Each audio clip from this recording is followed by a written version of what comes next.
Another day, another mini vlog. Ay naku lang yung boss ko maya pamurin. Dalamin ako sipon mo ko. May sakit ko buntok yung puyat. Nepuyat kasi sipon ini. Maya maglutok pa lang kay kanyang ken chicken pastel. Saka ko pesa ring lemon. Yan. Nang pabukal ko yan may pinawak pa kanyang ken. Habang panay akong dimling chicken. Yan. O nang meron na yan. Himay-himayan ko na kanyang ken. O ko ng kalambat. Menos na ako manggamit na kaya may pa kanyang kayo eh. 2,000 years later. Ay naku ng kalaba't himay-himayan. Eta pa kasi nakasalikat ang pagkaikyang manok at inangasalingin yan. Tapos naglagay na akong star margarine at dumbalot sa kanya yan. Bakit na mas malasaya. Magluto tang kaya ngayon ni chicken pastel yan. Libre ni ka na akong boss. Diyan nga tamo gyu yan. Magluto tapa mo rin. Saka tamo maglagay ang balat na yung manok. Sayang naman kasi. Tapos maglagay na ng kaikan. Bawang sibuyas. Paka golden brown tayo kanyang ken. Ay naku, yok may patutkan si punini ko ako may puyat. Ang kasay panamdaman no ko, kabira sini pong may ulan ko sinong Friday, yan. May ambunan tatuloy, ganyan ni panamdaman tapamurin. So nang kasakit yung sisipong ka, ay naku rin pa kaya nga na kaya kanini, dapat may mingata mo po. O yan magmekos-mekos ta kanyang kentigda akong taba. Makanita kasi mataba yung chicken pato, kaya kailangan dagdagan tayo. Sasangkapan ko na kanyang ken.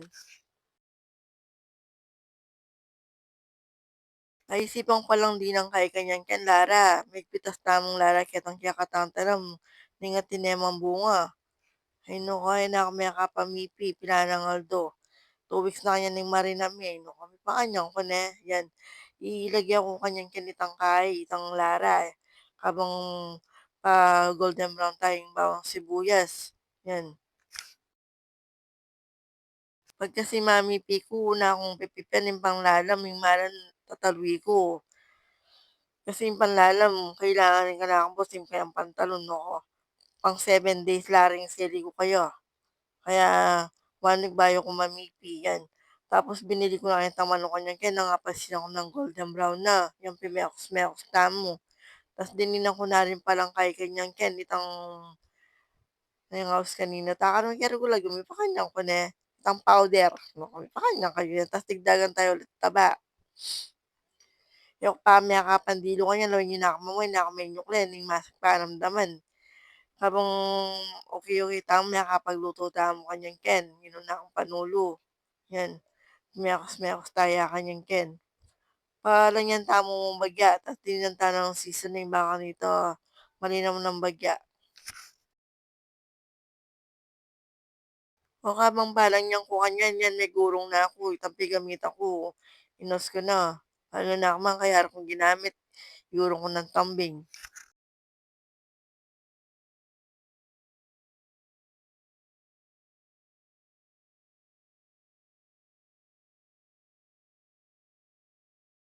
Namayari na ako menos yan, binayos-ayos tampa si Bayo. Baka nita itang pagka-crispy na miras baboy ita naman kem nanita no kami pa kanya ko nitang kay lalam na miras babo baka tita kem baba mag-crispy naman.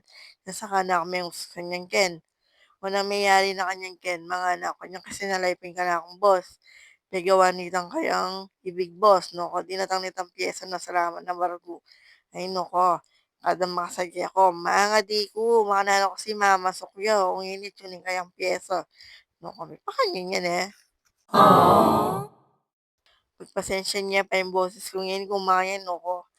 Pemilit ko mo talaga, baka tati ko mo nga i-upload.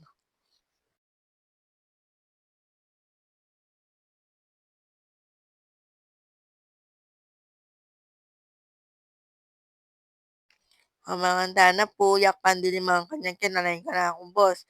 Kaya rin kung may ang kanyang kin, mandilo na ako, baka tamipas no akong bagya. Hanggang Kenny na mo po, salamat kayong pamanalbe, God bless.